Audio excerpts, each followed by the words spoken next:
আসসালামু আলাইকুম ভিউয়ার্স, আপনারা সবাই কেমন আছেন? আশা করি আল্লাহর রহমতে আপনারা সবাই ভালো আছেন। আমরাও সবাই ভালো আছি আলহামদুলিল্লাহ।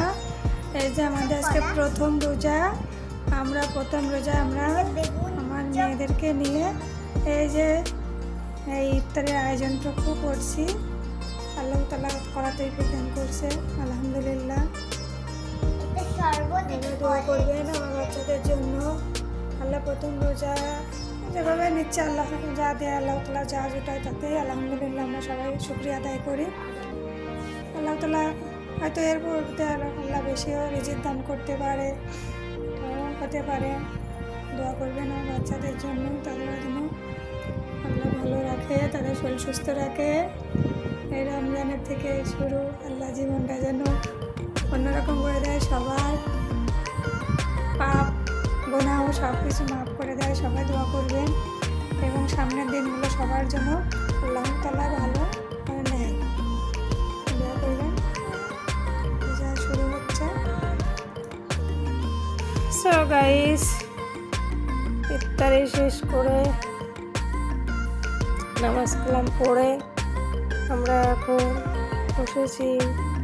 রাইজা, মনুজা, মারুফা সবাই আমার পাশে বসে আছে। আমি মুড়ি মাখাচ্ছি, ওরা দেখছে। এখন নামাজ কালাম শেষ করে আমরা কোনো মুড়ি মাখা খেয়ে টেয়ে আবার ঈশার আজান দিলে নামাজ কালাম তারাবি পড়ে রাতের খাবারটা খেয়ে সবাই আবার ঘুম, আবার ছেড়ের সময় সবাই উঠবে। এই 30টা রোজা এভাবেই চলবে। এদিকে আমার আছে ব্যস্ততা, আমার অফিসে যাওয়া আসা, এই যে কিছু এখন আর তৈরি করতে পারবো না। তাই সব কিছু করবে, ও যতটুকু পারবে ততটুকুই করবে। আল্লাহ তাআলা যেভাবে রোজা নেয় সেভাবে আলহামদুলিল্লাহ সবাই আল্লাহর কাছে শুকরিয়া আদায় করি। রিজিকের মালিক আল্লাহ। সবাই বলছে মুড়ি টুড়ি খেয়ে খাবে, বেশি করে মাখাতে বলছে, মাখাচ্ছি। বলছে মুড়ি মাখা না খেলে হবে না, মজাটা একটু বেশি করে খাবে। মুড়ি মাখা খেয়ে এবার রাতে ভাত খাবে না, তো স্বভাব আছে।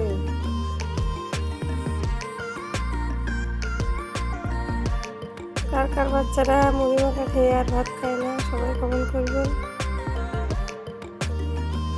এগুলো হচ্ছে কি দুষ্টু প্রকৃতির ছেলে মেয়ে, বুঝছেন? ভাত খেতে চায় না, কিন্তু বাড়তি খাবারগুলো খেলে তাদের এটাই ভালো লাগে। আর আমরা তো বাপ মা আছি, সবাই বাচ্চাদের কীভাবে খাওয়াবো, বাচ্চারা কীভাবে সুস্থ থাকবো এটাই চিন্তা করি। আর ওরা তা করবে না, না করবে এতটুকু খেলেই হবে। ডায়েটিং, শরীর যেন স্বাস্থ্য হয়, ডায়েটিং করে। এই বয়সে ডায়েটিং তারা করবে, এমন অবস্থা। আর আমাদের সময় তো সামনে খাবার আসলেই আমরা তো খেয়ে নিছি। ডায়েটিং আর ফাইটিং কি? ডায়েটিং এখন আল্লাহর রহমতে এখন সুস্থ আছি। চারটা বাচ্চা আল্লাহ হয়েছে, 22টা বছর সংসার করলাম। তারপর এখন সুস্থ থেকেও এখন জব করছি, বাচ্চাদের নিয়ে চলছি। আল্লাহ তাআলা চলার তৌফিক দান করছে। আর আমাদের বাচ্চা নিয়ে অনেক টেনশনেই থাকি, তারা কি করবে না করবে আল্লাহ পাক সেই জানেন। আল্লাহর কাছে দোয়া করি তারাও সুস্থ থাকুক, তারাও সবল থাকুক, এটাই সব আল্লাহ তাআলার কাছে কামনা। বাস্তব জীবনটা আসলে করেন, দোয়া করেন, সবাই ভালো থাকেন। আল্লাহ হাফেজ।